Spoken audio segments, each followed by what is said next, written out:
Olá, tudo bem? Continuaremos hoje com a cultura da mandioca. Na primeira aula, nós falamos sobre a importância econômica da cultura, sobre os tratos culturais para sua implantação e a ecofisiologia.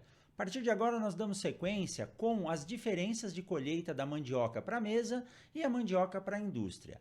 A mandioca para a mesa é aquela que nós vamos cozinhar em casa para fritar ou para comer cozida. Então, não pode haver uma quantidade muito grande de fibra no meio dessa mandioca. Portanto, a época ideal para a colheita é de até 12 meses após o plantio, sendo recomendado entre 7 e 8 meses. Assim, ela será mais fina, mais tenra, cozinhará mais fácil e terá pouca fibra no seu interior. Já para a indústria, o ideal é se colher a mandioca um pouco mais tarde, já que o rendimento se dá em função da maior concentração de amido. Assim, quanto mais tarde eu colho, maior é o acúmulo de massa seca. Se eu tenho mais massa seca, eu tenho mais amido, sendo que a partir dos 12 meses ocorre o maior acúmulo de amido nas raízes, proporcionando assim um maior rendimento.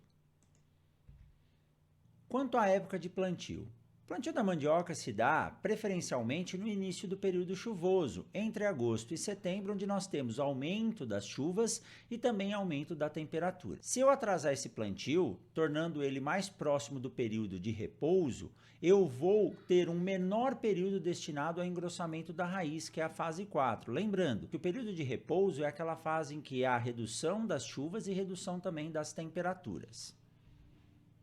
Quais são as condições climáticas ideais para o desenvolvimento da cultura da mandioca? Vamos ver daqui para frente alguns itens que comprometem ou auxiliam o desenvolvimento da cultura. Na região tropical, que é onde nós estamos, e também corresponde ao centro de origem da cultura, a média das temperaturas se dá em torno de 20 graus Celsius, sendo que o ideal é que ela seja acima de 25 e abaixo de 30 graus Celsius para um bom desenvolvimento da cultura. Acima de 35 graus Celsius já começam a ocorrer problemas fisiológicos que comprometem a produção, e abaixo de graus Celsius não há uma atividade metabólica produtiva, simplesmente para a sobrevivência da planta. Lembrando que mais ao sul do país nós devemos evitar as áreas que têm propensão a geadas, pois a geada mata os brotos e compromete a produção e desenvolvimento da cultura. Quanto à disponibilidade hídrica, que é uma característica muito importante, porque, sendo a mandioca originada na América do Sul, ela tem adaptações morfológicas muito boas para resistir aos períodos de seca, como esse que nós estamos passando no Mato Grosso agora.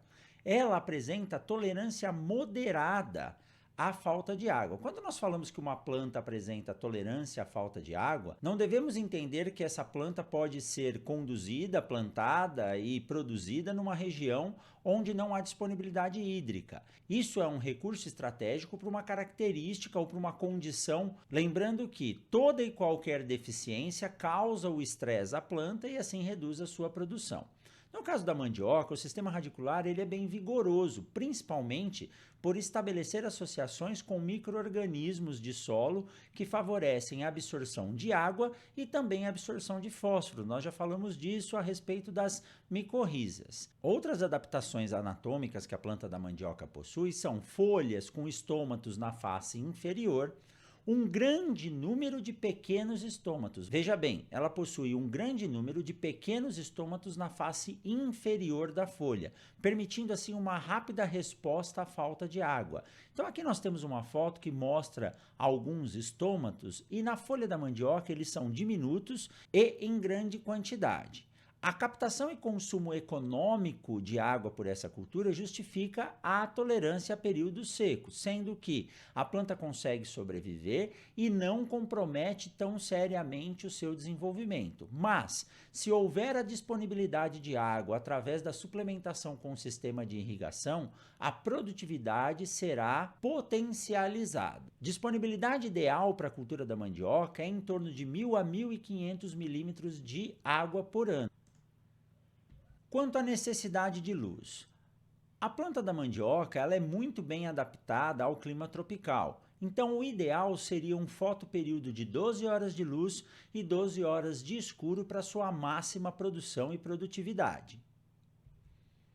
Quanto ao solo, A mandioca ela é pouco exigente em solos bem nutridos. Entretanto, um solo com boa profundidade e fertilidade média proporciona as maiores produtividades. Em relação à textura, os solos tendendo a arenosos são mais favoráveis à produção da cultura porque facilitam a colheita. Lembrando que o aspecto mais oneroso na produção de mandioca é a colheita, sendo que grande parte da produção é colhida ainda manualmente. E um homem colhe aproximadamente 1 tonelada de mandioca por dia, e nós podemos ter aqui como referência o custo de R$ 110 por dia homem na colheita. Então, dependendo da área, esse custo compromete muito o orçamento e o custo total de produção. Nós vamos falar sobre os métodos de colheita na próxima aula. Há uma hipótese de que a mandioca é uma cultura, uma planta que provoca o esgotamento do solo. Nós temos que lembrar que no processo evolutivo, a planta se desenvolveu aqui no hemisfério sul, portanto ela é muito bem adaptada. Ela extrai uma quantidade muito grande de nutrientes de solos pobres, principalmente devido à associação com as micorrizas. Assim, realmente, caso esse solo não seja suplementado, ela irá esgotar as reservas de nutrientes ali presentes. Outra característica importante da mandioca é que, devido ao seu baixo índice de área foliar, ela não promove uma boa proteção do solo. Portanto, para a produção de mandioca é importante se aplicar algumas técnicas específicas de manejo e de conservação dos solos. Quanto ao preparo do solo, a máxima manutenção de restos vegetais de outras culturas é extremamente importante. Entretanto, o plantio da mandioca assemelha-se muito ao plantio da cana e ele depende do revolvimento do solo e da abertura de sulcos de plantio. Mas nós vemos nessa foto aqui que com um bom manejo de palhada nós conseguimos fazer um bom plantio e ainda manter uma boa cobertura na entrelinha. Lembrando que a profundidade de plantio das manivas de mandioca varia entre 10 e 15 centímetros de profundidade. O aprofundamento das raízes não necessariamente colabora com a produção e irá dificultar muito a colheita dessas raízes. Quanto à calagem, aqui é um fator importante de ser discutido. Quando o V% estiver abaixo de 40%, há necessidade de calagem, mas para elevar esse V% para no máximo 50%. Sim, a mandioca não necessita de um V% tão elevado, em torno de 60% a 70%, como no caso de outras culturas, como soja, milho, feijão e assim por diante. Dessa forma, o uso da calagem na cultura da mandioca serve para fornecimento de cargas, principalmente relacionadas ao cálcio e magnésio, visando a não imobilização dos nutrientes já disponíveis no solo. Nós não devemos aplicar mais do que 2 toneladas por ano e, em determinadas condições, o ideal é não se corrigir o solo, porque ele provoca maiores produtividades e melhor qualidade das raízes. Já em termos de adubação, ou seja, suplementação nutricional, no plantio devemos aplicar apenas o fósforo e o potássio, e o nitrogênio ele vai em cobertura, na fase de pleno desenvolvimento da planta, ou seja, em torno de 30 a 40 dias após o surgimento das primeiras brotações. Nós utilizamos em torno de 10 a 40 kg de nitrogênio por hectare. Lembrando que é sempre importante se avaliar a condição nutricional do solo para a recomendação de adubação para a cultura da mandioca. Outro fator importante de ser levado em consideração é não forçar muito a adubação nitrogenada, porque ela favorece o desenvolvimento vegetativo da cultura e reduz o acúmulo de amido nas raízes. Quanto à época de plantio, o ideal é que ele seja realizado no início do período chuvoso. Fator muito importante no desenvolvimento da cultura é a disponibilidade de água e a condição de temperatura do ambiente onde essa cultura será desenvolvida. Outro item importante que afeta o desenvolvimento da cultura é o espaçamento. Nós devemos trabalhar em torno de 15 a 20 mil plantas por hectare, com espaçamento variando de 1 metro entre linhas e meio metro entre plantas, ou 1,2 metros entre linhas e 0,6 metros entre plantas para solos mais férteis. Pode-se trabalhar também com o sistema de fileiras duplas, 2 fileiras próximas uma da outra em torno de meio metro, com o espaçamento entre as fileiras duplas de 2 metros. O índice de área foliar ideal para a cultura da mandioca é em torno de 3, ou seja, para cada unidade de área destinada para a planta, deve haver 3 unidades de folha fotossinteticamente ativa, favorecendo assim uma boa produção e produtividade. Quanto ao uso de culturas intercalares ou a consorciação, isso é uma prática muito usual na cultura da mandioca, sendo que ela apresenta um índice de área foliar baixo e maiores espaçamentos entre as linhas de plantio. Assim, o plantio de culturas intercalares favorece tanto em termos financeiros quanto em termos de proteção do solo e retorno econômico. Nós podemos utilizar o sistema de fileiras duplas e nesses 2 metros intercalares nós podemos plantar milho, feijão, arroz, quiabo ou qualquer outra cultura de interesse econômico. Aqui nós temos 2 fotos. A primeira mostra o plantio intercalar da mandioca com a cultura do arroz e embaixo o plantio da mandioca com a cultura do feijão calpim. Quando nós falamos em termos de produção de mandioca, nós temos que lembrar que a mandioca se reproduz essencialmente em termos comerciais através de manivas, ou seja, reprodução vegetativa. A mandioca produz sim sementes, mas nós já falamos lá em morfologia das sementes. Quem não assistiu ainda pode voltar e assistir a aula 1. A planta da mandioca ela não é uma boa produtora de sementes, ela não é muito prolífica, então não seria vantajoso produzir mandioca a partir de sementes, sendo que o raizame fibroso ele se desenvolve melhor através das mudas vegetativas. Então, para o plantio, nós devemos coletar ramas em torno de 8 a 12 meses de idade. Abaixo de 8 meses, essas mudas são muito tenras e perdem água rapidamente, não conseguindo ser armazenadas, perdendo também o vigor de desenvolvimento das gemas. Já acima de 12 meses, essas gemas são muito lignificadas, o que compromete a brotação, dificultando assim a obtenção de um estande adequado de plantas. A inspeção do mandiocal para fornecimento de ramas ela é fundamental, principalmente no período de máximo enfolhamento e também para verificar o estado nutricional das plantas. Pode sim se fazer um manejo específico e mais cuidadoso para a área chamada ou denominada de jardim clonal, que irá fornecer ramas para fins de multiplicação dessa cultura. Ainda em relação às ramas, nós observamos aqui a rama da mandioca nada mais é do que o seccionamento da sua parte vegetativa e na inserção de cada uma dessas folhas existe uma gema que irá brotar e dar origem a uma nova planta.